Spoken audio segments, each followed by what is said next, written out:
مزار پاک پر کھڑے بہت سے لوگ دعا مانگ رہے تھے۔ وہ بھی اپنے عالم کو دنیا سے چھپائے دعا مانگنے لگے۔ دعا سے فارغ ہوئے تو سجادہ نشین حضرت احمد بن مودود چشتی رحمت اللہ علیہ کی خدمت میں حاضر ہوئے۔ دونوں اس طرح گلے لگے جیسے بچھڑے ہوئے بھائی برسوں بعد ملتے ہیں۔ روح نے روح کو پہچان لیا۔ صاحب سجادہ کو جب یہ معلوم ہوا کہ آنے والا حضرت عثمان ہارونی رحمت اللہ علیہ کا مرید خاص ہے تو روح میں بالیدگی آ گئی۔ تم کوئی غیر تو نہیں ہو، اسی گھرانے کے فرد ہو، اب کہاں جاؤ گے؟ یہیں رہو۔ فوراً قیام کا بندوبست فرمایا۔ آپ نے اپنے حجرے میں جا کر آرام کی غرض سے کمر ٹیکی ہی تھی کہ یہ محسوس ہوا کہ جیسے ماں کی آغوش میں سر رکھ دیا ہو۔ اپنائیت کا ایسا احساس ہوا جیسے اپنوں میں آ گئے ہوں۔ یہ انہی کا گھر ہی تو تھا۔ ابھی کچھ ہی دیر گزری تھی کہ سماع کی آوازیں فضا میں گونجنے لگیں۔ ایسی دلسوز آواز تھی کہ آپ اپنے بستر سے اٹھ کر بیٹھ گئے۔ معلوم ہوا چند درویش آئے ہوئے ہیں، ان کے لیے سماع کا بندوبست کیا گیا ہے۔ وہ محفل میں پہنچے تو قوال عاشقانہ اشعار پڑھ رہے تھے۔ درویش محو رقص تھے۔ یہ چشت تھا چشتیوں کا مرکز۔ سماع کی محفلیں جگہ جگہ سجتی تھیں۔ قدم قدم پر بزرگوں کے مزارات تھے۔ آپ ان مزارات پر تشریف لے جاتے اور کئی کئی دن قیام فرماتے۔ راتوں کو عبادت میں مصروف رہتے یا سماع کی کسی محفل میں تشریف لے جاتے۔ حضرت خواجہ معین الدین چشتی رحمت اللہ علیہ کا ارادہ یہ تھا کہ سمرقند سے فوراً نکل جائیں، لیکن استاد نے کسی قیمت پر جانے نہیں دیا۔ انہیں مجبوراً قیام کرنا پڑا، البتہ دل کہیں اور اٹکا ہوا تھا۔ سمرقند میں چند دن تو آرام سے گزر گئے، پھر ایک انجانی سی بے چینی محسوس ہونے لگی۔ ایک رات کچھ دیر کے لیے کمر ٹکائی ہی تھی کہ طائر خیال نے پرواز کی۔ مرشد حضرت عثمان ہارونی رحمت اللہ علیہ کی محفل سجی ہوئی ہے۔ مشائخ و اولیاء موجود ہیں۔ مرشد فرما رہے ہیں، سب تو ہیں، ہمارا معین کہاں ہے؟ مرشد کے پاس جانے کے لیے دل تڑپنے لگا۔ گھبرا کر چارپائی سے اٹھ کر بیٹھے، حجرے سے باہر نکلے، آسمان کی طرف دیکھا۔ آسمان کا شامیانہ ستاروں سے بھرا ہوا تھا۔ ستارے انہیں دیکھ کر مسکرا رہے تھے۔ جدائی کا احساس فزوں تر ہو گیا۔ آتش فراق سے دل جلنے لگا۔ کبھی سوچتے تھے کسی کو بتائے بغیر مرشد کی خدمت میں پہنچ جاؤں، کبھی خیال آتا بغیر اجازت کیسے جاؤں۔ اذن حضوری کے بغیر پہنچ گیا تو مرشد خفا نہ ہو جائیں۔ ابھی وہ کسی فیصلے پر نہیں پہنچے تھے کہ صبح کی آذان ہونے لگی۔ نماز کے بعد بھی خیالوں میں ساتھ نہ چھوڑا۔ فراغت ملی تو مرشد کی یاد نے پھر گھیر لیا۔ کبھی ایسا نہیں ہوا تھا۔ یادوں کے ہجوم نے کبھی ایسا بے کل نہیں کیا تھا۔ وہ اس یاد آوری کو بھی کسی حکمت ہی کا حصہ سمجھ رہے تھے۔ مرشد سے ملنے کی آرزو میں بھی مرشد کی مرضی شامل نہ ہو۔ کہیں وہ مجھے بلا تو نہیں رہے ہیں؟ اس خیال کا آنا تھا کہ ساری زنجیریں ٹوٹ گئیں۔ وہ بلائیں اور میں نہ جاؤں۔ وہ فوراً مولانا شرف الدین کی خدمت میں پہنچ گئے۔ ابھی دن ہی کتنے ہوئے ہیں جو جانے کا کہہ رہے ہو؟ استاد نے محبت سے مجبور ہو کر روکنا چاہا۔ مرشد سے ملاقات کے لیے دل تڑپ رہا ہے۔ اس جواب کے بعد استاد کا دل بھی نرم پڑ گیا۔ اجازت دینی پڑی۔ اسی وقت اٹھ کر چل دیے۔ مرشد حضرت عثمان ہارونی رحمت اللہ علیہ ان دنوں بغداد میں مقیم تھے، لہٰذا آپ بھی سمرقند سے نکلے اور بغداد کے لیے عازم سفر ہو گئے۔ کئی دنوں کی مسافت کے بعد جب غبار سفر میں اٹے ہوئے مرشد کی خدمت میں پہنچے تو دیکھا وہ پائکرے اشتیاق بنے بیٹھے ہیں اور یوں مسکرا رہے ہیں جیسے کہہ رہے ہوں بھاگ کر کہاں جاؤ گے، دیکھا کیسے بلا لیا، اور اسی لیے بلا لیا کہ تمہیں اس سیاحت سے جو کچھ حاصل کرنا تھا کر چکے، اب تربیت کی کسی دوسرے راستے پر روانہ کیا جائے گا۔ آپ مرشد کے قدموں سے لپٹے ہوئے آنسو بہا رہے تھے اور مرشد تبسم فرما رہے تھے۔ معین الدین، روتے کیوں ہو؟ تم نے تو تمام منزلیں سر کر لی ہیں، حضور اب اپنے قدموں سے جدا نہ کیجیے گا، اب جس منزل کا ارادہ ہوگا تم ساتھ ہوگے، تمہاری جدائی تو خود ہمیں بھی گوارا نہیں۔ یہ سننا تھا کہ پورا وجود خوشی کا خزانہ بن گیا۔ مرشد خود مرید کا طالب ہو، اس سے بڑی خوشی اور کیا ہوگی؟ مرشد کا پہلو مل گیا، اس سے بڑی اور کیا بات ہوگی؟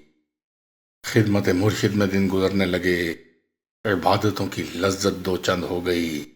ابھی اس لذت کو کشید کرتے ہوئے چند ماہ ہی گزرے تھے کہ اعلان جدائی ہوا۔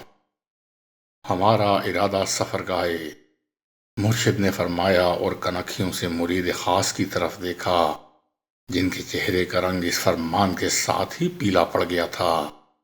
اگر تم ساتھ چلنا چاہتے ہو تو چل سکتے ہو۔ مرشد نے دوسری سانس میں کہا۔ حضرت خواجہ معین الدین کے چہرے کا رنگ بحال ہو گیا۔ اس سے زیادہ خوشی کی اور کیا بات ہو سکتی تھی؟ مرشد کے ساتھ ہم رکابی کا شرف حاصل ہو رہا تھا۔ مرشد کو سفر پر جانے کی چنداں ضرورت نہیں تھی، یہ سب کچھ تو مرید کی تربیت کے لیے کیا جا رہا تھا تاکہ مرشد کی معیت میں راہ عشق پر چلنا آ جائے۔ مرید کا یہ حال تھا کہ مرشد نے جس دن سے ارادہ سفر ظاہر کیا تھا زمین پر پاؤں نہیں ٹک رہے تھے۔ اس دن کا انتظار ہو رہا تھا جس دن سفر پر نکلا جائے گا۔ آخر وہ دن آ گیا۔ حضرت خواجہ عثمان کمرے سے باہر تشریف لائے تو حضرت خواجہ معین الدین کو اس عالم میں کھڑے دیکھا کہ کندھے پر مرشد کا بستر رکھا ہے اور سر پر انگیٹھی کے اوپر توشہ دان رکھا ہے تاکہ جب مرشد کھانا طلب کریں وہ گرم کھانا پیش کر سکیں۔ سفر کا آغاز ہوا۔ مرشد آگے ہیں اور مرید پیچھے پیچھے ان کے نقش پر چل رہا ہے۔ ہمتن متوجہ ہے کہ مرشد اگر کچھ ارشاد فرمائیں تو سننے اور یاد رکھنے میں کوئی کوتاہی نہ ہو۔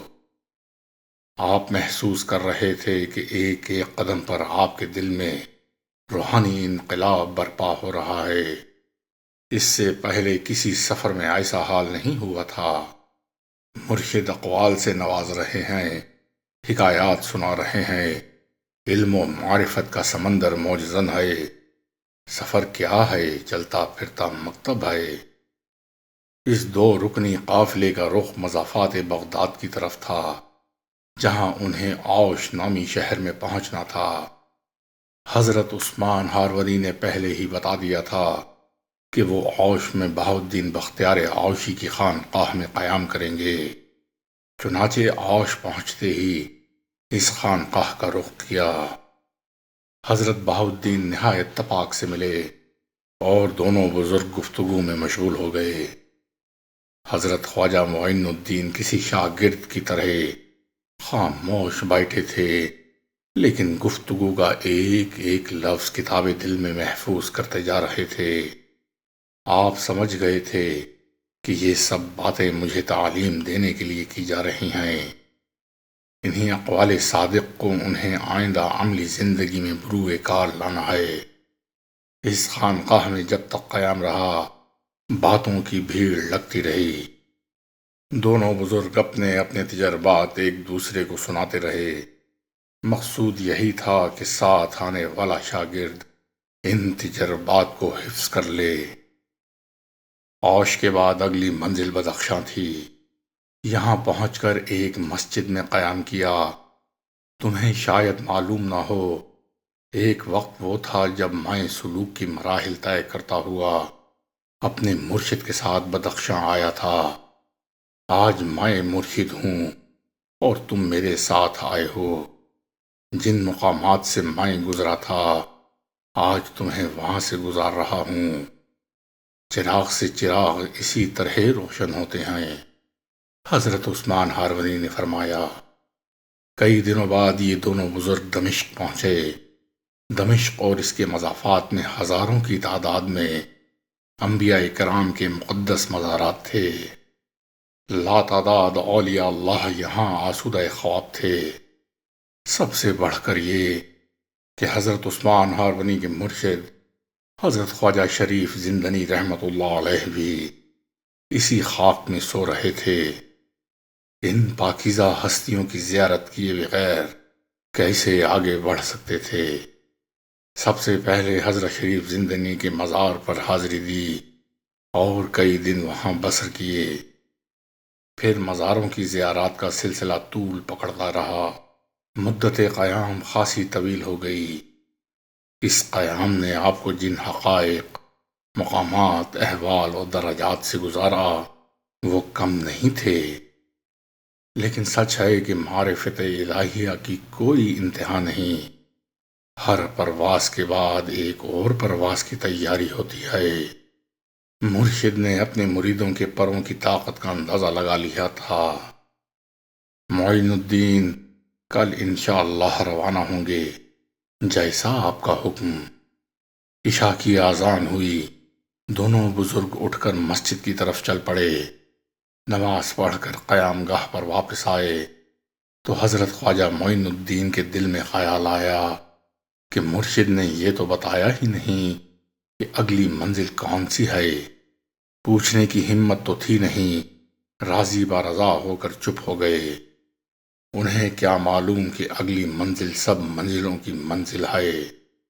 مرشد نے ان کے لیے کیسی حسین منزل کا انتخاب کیا ہے اور وہاں سے کیسے کیسے انعامات ملنے والے ہیں، یہ بھید تو اس وقت ظاہر ہوا جب وہ مرشد کی ہمراہی میں مکہ مکرمہ داخل ہوئے۔ پورے وجود میں لرزہ طاری تھا۔ یہ مرشد مجھے کس امتحان گاہ میں لے آئے؟ بات اب سمجھ میں آئی۔ ان مراحل سے گزارنے کا مقصد ہی کیا تھا کہ یہاں تک لانا مقصود تھا۔ جب خانہ کعبہ میں داخل ہوئے تو ہیبت و جلال سے قدم لڑکھڑا رہے تھے۔ مرشد نے سہارا دینے کے لیے آپ کا ہاتھ پکڑا اور خانہ کعبہ کے پرنالے کے نیچے کھڑے ہو گئے۔ اپنے رب کی مناجات کی اور عرض کیا، اے بار الہ، معین الدین میرا مرید ہے، اس کو تیرے پیارے حبیب صلی اللہ علیہ وآلہ وسلم کا فیض پہنچایا ہے تو اسے قبول فرما۔ ابھی یہ دعا ختم نہیں ہوئی تھی کہ ندا آئی، ہم نے معین الدین کو قبول کیا۔ معین الدین اللہ تبارک و تعالی کی اس قبولیت پر مبارک ہو۔ مرشد نے فرمایا، حضور یہ آپ کی نظر و دعا کا فیض ہے، وگرنہ میری حیثیت ہی کیا ہے۔